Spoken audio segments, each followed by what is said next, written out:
우리 교재에 40쪽을 한번 펴보실게요. 자, 시대별 궁중음악이라고 해서 제가 삼국시대부터 한번 말씀을 드려요. 근데 여기 있는 게 지금 봤을 때 좀 옛날 거니까 처음엔 안 와닿으실 수 있는데 제가 뭐가 중요한지를 말씀을 드릴게요. 일단 삼국시대면은 이제 통일신라 전이죠. 그럼 이때 고구려, 백제, 신라 이거 세 가지가 있는데 고구려랑 백제에 대해서 일본에서 기록을 공통적으로 한 게 뭐냐면요. 군후, 횡적, 막목, 춤 이것들을 일본에 와서 전했다. 이게 백제에도 마찬가지예요. 군후, 막목, 횡적, 춤. 그래서 제가 군후를 뭐라고 말씀드렸냐면 확실하진 않지만 검은고로 추정을 한다.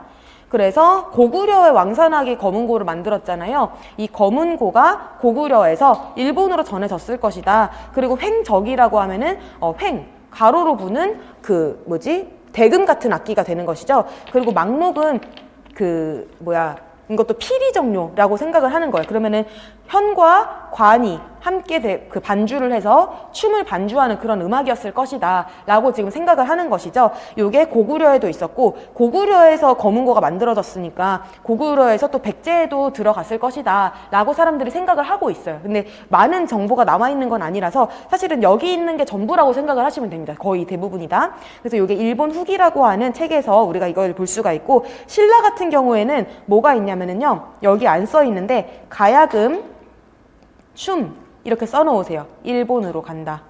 그래서 이렇게 일본에다가 삼국이 다 음악을 전했어요. 근데 군후, 막목, 횡적, 춤으로 조금 관현악 편성이 되어 있는 고구려와 백제와는 달리 통일 전에 신라는 가야금밖에 없었다. 가야금과 춤밖에 없었습니다. 그래서 이게 굉장히 빈약했었는데 선생님들 생각해 보시면은 이 신라에서 가야금도 사실 자기들 악기가 아니었잖아요. 이거를 들여오고 그 다음에 통일을 한 다음에는 삼국의 모든 음악들을 다 수용했다. 이거 기억하시죠? 그렇게 되면서 통일 신라의 그런 음악 문화가 풍성해진 것이거든요. 그러면 다시 고구려로 돌아와서 우리가 이 군후, 횡적, 막목, 춤은 이제 외우셔야 되고, 그 다음에 이 오현비파, 쟁, 피리, 횡취, 소, 고 이거 이름이 되게 어렵잖아요. 이게 옛날 악기들인데 이거는 뭐라고 써놓으시면 되냐면은 수, 당나라, 구부기, 십부기 라고 이제 써놓으세요. 이게 무슨 얘기냐면 이 당시에도 중국은 굉장히 큰 나라였어요. 그래서 이 중국이 굉장히 크고 주변에 있는 나라들과 문화 교류를 하면서 그렇게 주변에 9개 문화권에서 있는 민속 음악들을 가지고 와서 그 궁중의 음악들을 자기들의 음악을 가지고 와서 연주를 하는 것들에 대한 기록이 지금 이 수서라는 것에, 수나라의 역사를 쓴 수서라는 책에 기록이 되어 있어요. 근데 그 중에서 동이전은 우리나라 민족을 동이라고 했었거든요. 그래서 이 동이전에 우리 고구려의 음악이 기록이 되어 있는 거죠. 근데 거기 보면은 이 군후, 횡적, 막목, 춤 이렇게만 있는 것이 아니라 비파도 있고 쟁이라고 하는 아쟁, 그쵸? 아쟁, 또 대쟁 이렇게 그런 쟁류의 악기들, 그러니까 눕혀놓고서는 활로 긋는 그런 쟁류의 악기도 있었고, 피리가 있어요. 그럼 이거는 그러니까 겹리드가 있는 악기란 뜻이잖아요. 소라고 하면은 그 배소 같은 후 불어가지고 이렇게 소리 내는 거. 그 다음에 고, 이렇게 타악기까지. 그러니까 굉장히 편성이 풍부했다라는 것이 중국의 역사서에 기록이 되어 있어요. 그러면은 우리가 고구려 자체적으로 이렇게 음악에 대해 남긴 기록은 없지만은 다른 나라의 역사를 통해서 삼국 중에서는 어느 나라가 제일 풍성했다? 고구려가 제일 풍성했다. 그래서 여기에서 다른 나라들 막 수마르칸트, 어디 인도 이런 주변에 있는 나라들 거를 수나라에서 기록을 다 했는데 백제랑 신라 음악은 없어. 몇 번을 기록을 했거든요. 이거를 딱 하루만 하는 이벤트가 아니라 수십 년에 걸쳐서 이거를 연주를 했는데, 고구려는 그때마다 막 화려한 편성으로 막 연주를 했는데 백제 신라는 거기 못 꼈다. 그래서 고구려가 굉장히 풍성한 음악 문화를 가지고 있었다. 그거는 궁중에서 보냈으니까 궁중 음악 쌓인 거죠, 이것도.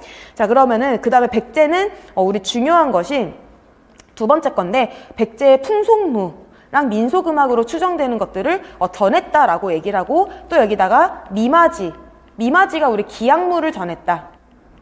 이거 봤었던 거 기억나시죠? 이 두 가지가 제일 중요해요. 사실은 이 민속음악 풍속무에 기악무가 포함이 되는 거예요. 그러니까 기악무라는 게 결국에 지금 뭘로 이어지고 있냐면 탈춤으로 이어지고 있잖아요. 그쵸? 그래서 지금 양주 별산대 놀이라든지 여기 무슨 탈놀이라든지 이런 것들이 백제의 기악무에서 왔을 것이다 라고 얘기를 하는데, 그것들이 다 뭔가 민간에서 그런 춤추는 것들을 궁중에서 와서 연행을 하고, 그러면서 궁중의 문화로 자리를 잡아서 백제에도 전했을 것이다 라고 보고 있는 것이죠. 것이죠. 그래서 두 나라들이 어떤 모습을 가지고 있는지 우리가 이렇게 살펴봤어요. 그러니까 백제에서는 어떤 연희, 잡기 이런 것들이 많이 연행이 됐었다라는 것을 우리가 알 수가 있는 것이죠. 다른 나라에서 뭐 안 했는지 어쨌는지 모르지만 신라는 제일 중요한 게 음성서가 있었다. 그러니까 다른 나라들도 아마도 있지 않았을까. 왜냐하면 해외와의 교류도 하고 이렇게 많은 악공들을 이제 관리를 하려면 당연히 기관에 있었을 텐데 기록에 남은 것은 안타깝게도 음성서밖에 없습니다. 그래서 진덕여왕 5년에 뭐 음성서를 세웠다, 뭐 이런 뜻으로 세울 것이다 이런 것이 아니라 그냥 지나가는 한 줄로 음성서의 관직을 어떻게 두겠다 이런 얘기예요. 그리고 이미 음성서는 있었던 것이죠. 이 기록이 있기 전에. 그래서 뭐 7세기 경인 것으로 보는데 여기에서부터 지금 국립국악원으로까지의 그 국립음악기관의 계보가 이어지고 있다. 이것도 아실 거예요. 자, 그 다음에 가야로 오면은 가야는 가야금이죠. 그래서 가실왕이 가야금을 만들고 우르기 12곡의 가야금 음악을 작곡을 했는데 이거는 뭐냐면은 향토색 짙은 각 지방의 민간에 전승되는 놀이를 토대로 만들어 쓴 음악으로 추정을 한다. 이건 무슨 얘기냐면은 이 가야국 여러 지방의 지명이에요. 그래서 제가 이따가 문제풀이 할 때 어떤 지역인지 그거 그냥 재미로 보시라고 넣어놨어요. 외울 필요는 전혀 없는데 거기 뭐 경남 지역, 뭐 어디 사천, 뭐 전남 어디 뭐 이렇게 지금 현재 지역명이 공명인 거예요. 그러니까 뭔가 그 지역의 특색이 있는 음악이라든지, 그쵸? 아니면 그 지역에서 뭐가 놀이가 있으면 그런 것들을 제 이름을 붙여가지고 우르기 그 곡을 뭔가 그 지역의 특색을 가지고 있는 음악들을 넣었다라는 것이죠.